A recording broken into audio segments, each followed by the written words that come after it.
जी चले जा रहे थे। नारद जी को दक्ष प्रजापति का श्राप दिया।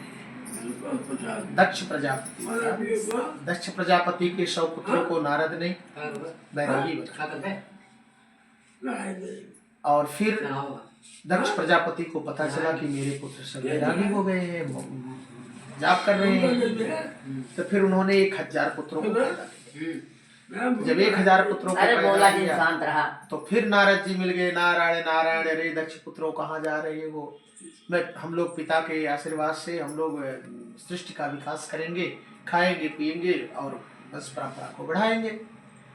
तो नारद जी गोल गोल घुमा करके सबको फिर बैरागी बना दिया। तो दक्ष प्रजापति को पता चला कि हमारे 1000 पुत्र फिर बैरागी बन गए हैं। किसने बनाया? कहा नारद जी ने बनाया। सबको मंत्र दे दिया, दीक्षित कर दिया। दक्ष प्रजापति को श्राप आया। दक्ष प्रजापति ने नारद जी को श्राप दे दिया कि 2 घड़ी से ज्यादा कहीं आप रुक नहीं सकते। तो नारद जी आकाश गंगा में विचरण करते हुए चले जा रहे थे। एक बार ऐसे विचरण करते करते धरती लोक पर जब आए तो वहां पर कथा एकादशी महात्म्य की तो बहुत प्राचीन है। शतयुग में कैसे एकादशी की उत्पत्ति हुई, इस चीज को जो है नारद जी बता रहे हैं कयाधु से। हर जगह भगवान ब्रह्मा ने बताया है और नारद जी ने बताया है, श्री हरि अपने मुख से बताए हैं। तो जब कयाधु नारद जी के आश्रम पर रहती थी तो नारद जी से दीक्षा ले लिया। तो कयाधु ने हाथ जोड़ करके कहा है, मेरा पति राक्षस वृत्ति का है, कुछ ऐसा कोई मुझे व्रत बता दीजिए ताकि मैं उस व्रत को करके मैं राक्षस योनि में होते हुए भी मैं परम पद भगवान श्री हरि के चरण की गामनी बन जाऊं, भगवान श्री हरि का हमको पद में स्थान मिल जाए और भगवान हमारे ऊपर अनुराग करे, भगवान की भक्ति मेरे हृदय से कभी एक क्षण के लिए निकले नहीं और मेरा मन सदैव हमको हे ऋषिराज, हे नारद बाबा, हमको कुछ नहीं चाहिए। न नाक प्रेष्टम न च सार्वभौमं न पारमेष्ठम न रसाधिपत्वं न योग सिद्धिर न पुनर्भवं वा, लेकिन इच्छन्ति त्वदपाद रजप प्रपन्ना। हे बाबा, हमको संसार का सुख नहीं चाहिए, हमको ऐश्वर्य नहीं चाहिए, हमको स्वर्ग का भी सुख नहीं चाहिए, हमको लोक का परलोक का भी सुख नहीं चाहिए, हमको संसार के विषय वासनाओं में नहीं रहना है।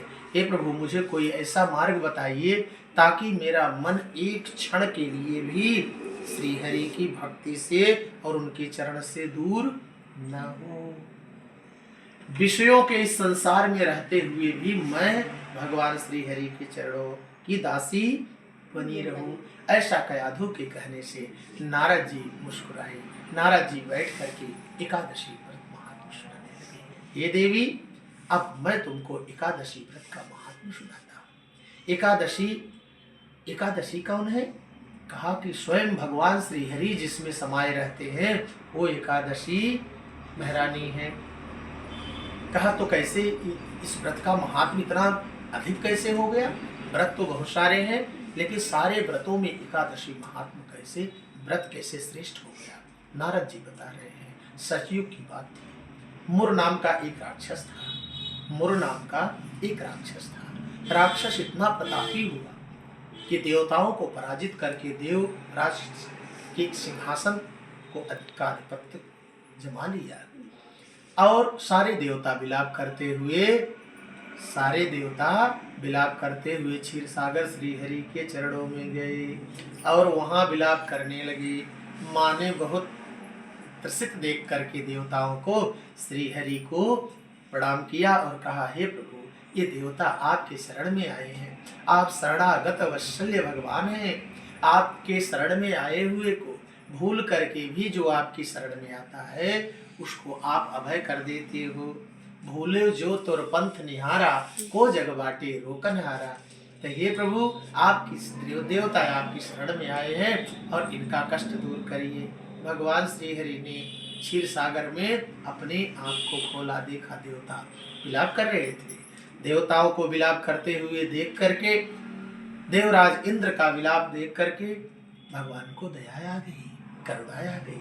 भगवान करुणा के सागर है। भगवान को जब दया आ गई, भगवान ने कहा कि क्या बात है? तो देवताओं ने कहा कि एक मुर नाम का राक्षस है, हम लोगों को हमारे पद से हटा दिया है। भगवान ने कहा अच्छा ठीक है, मैं उसको देखता हूँ। उसको वरदान था कि वह स्त्री के हाथ से मरेगा। वह किससे मरेगा? स्त्री से मरेगा। कौन ऐसी स्त्री बलशाली होगी कि जो उससे युद्ध करे? भगवान श्री हरि उसको पराजित करने के लिए उससे युद्ध करना। युद्ध करते करते करते करते बहुत दिन बीत गया। मुर और भगवान का युद्ध होने लगा। और युद्ध करते करते जब बहुत दिन बीत गया, भगवान पुष्टंग हो गया। भगवान हिमालय की एक गुफा में जाकर के विश्राम कर रहे। हिमालय की एक गुफा में जाकर के, सिंहवती गुफा नाम था उसका, उस गुफा का नाम सिंहवती गुफा था। उसी गुफा में जाकर के भगवान विश्राम करने लगे। और मुर जाकर के सोते हुए श्री हरि को लात से मारना चाहा। जैसे ही उसने लात उठाई, वैसे भगवान के शरीर से एक दिव्य कन्या का प्राप्तिकरण हुआ। बोले एकादशी महारानी की जय। कन्या ने जन्म लिया और कन्या का युद्ध मुर से हुआ। मुर का अंत कन्या ने कर दिया। जैसे मुर का अंत हुआ, भगवान श्री हरि जाग गए। देखिए कन्या, कहा कि हे प्रभु मैं कौन हूँ? मैं आपके शरीर से निकली हूँ, न मेरा नामकरण है। कहा कि देवी, भगवान धीरे से मुस्कुराए। कहा कि मेरी सारी शक्ति और मेरा वास आप में रहेगा। तुम्हारा नाम एकादशी है, तुम एकादशी हो। एकादशी तुम्हारे लिए एक दिन में रखता हूँ। हर महीने में तुम 2 बार तुमको याद किया जाएगा। तुम्हारा आगमन होगा तो हर कृष्ण पक्ष में और शुक्ल पक्ष में। एकादशी 11वें दिन जो होता है वो एकादशी का नाम होता है। भगवान कहें कि ये एकादशी जो तुमको स्मरण करेगा उसको मेरी भक्ति मिल जाएगी।